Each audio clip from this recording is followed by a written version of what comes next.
Thank you. My name is Chika Ezeanya, and I am currently with the University of Rwanda. I have, as a writer and someone who is part of the conversation on Africa's development and advancement, I have written a few articles on how the world should respond to the call for a new agenda for development after 2015, when the MDGs will expire. I was invited in 2013 to be part of the conversation on African development post-2015 by the United Nations Development Council in Johannesburg in South Africa. And I have also participated in quite a few other conversations regarding Africa's place in a post-2015 development. Yes.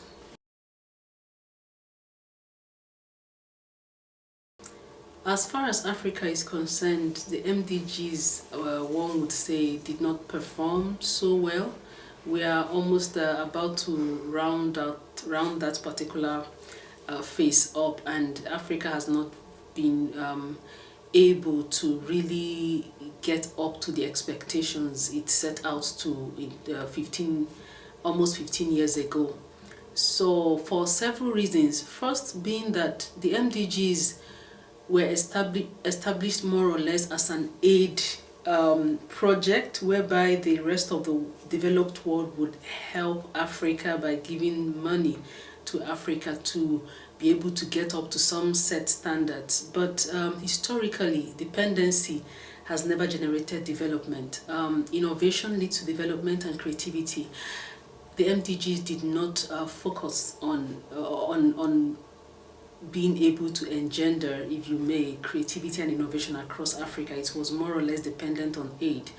Of course, the global economic crisis, aid fatigue, the fact that the West, as is natural, is tired of having to keep giving money to a particular place for development. After all, who gave money to the United States to develop? Who gave money to Europe to develop?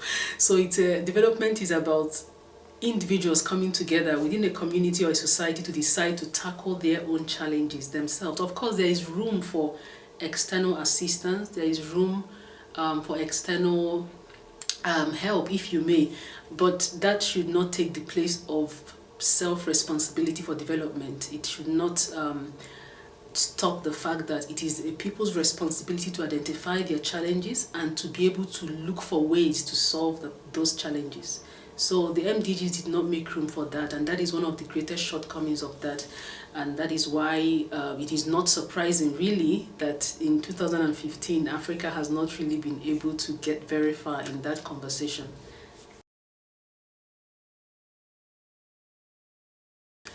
The very concept of sustainable makes it a very lively topic of discussion, because sustainability simply means independence. Sustainability should mean the fact that something can grow of itself without being fed externally to keep growing.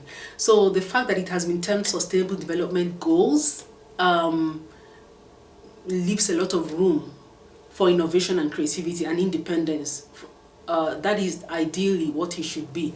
And when you look at the 17 goals, you find, for instance, under the aspect on education, you find one or two references to local knowledge, to growth, indigenous growth, and the expansion of what is really particular and authentic to a particular group.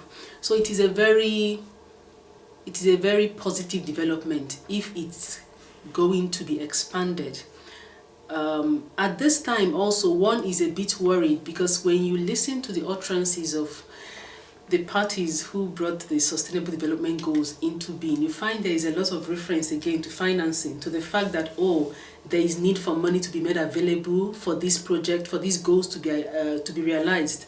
Most certainly, you can't talk of any project without looking at the financial aspect, but it is very important that the SDGs don't go back to what the MDGs did, which is about saying that unless there is money available to bring about, to more or less to transfer this development from one part of the world to the other, it's not going to come to pass. No, the SDGs should focus more on being able to build capacity within countries in Africa, you know, for Africans to be able to critically analyze, critically look at their own environment for inspiration on growth. And when you look at it this way, you find that it doesn't take much money really to do it's more or less about working together with African government, working together with civil society, working together with, you know, leaders of thought across the continent, people who can really influence others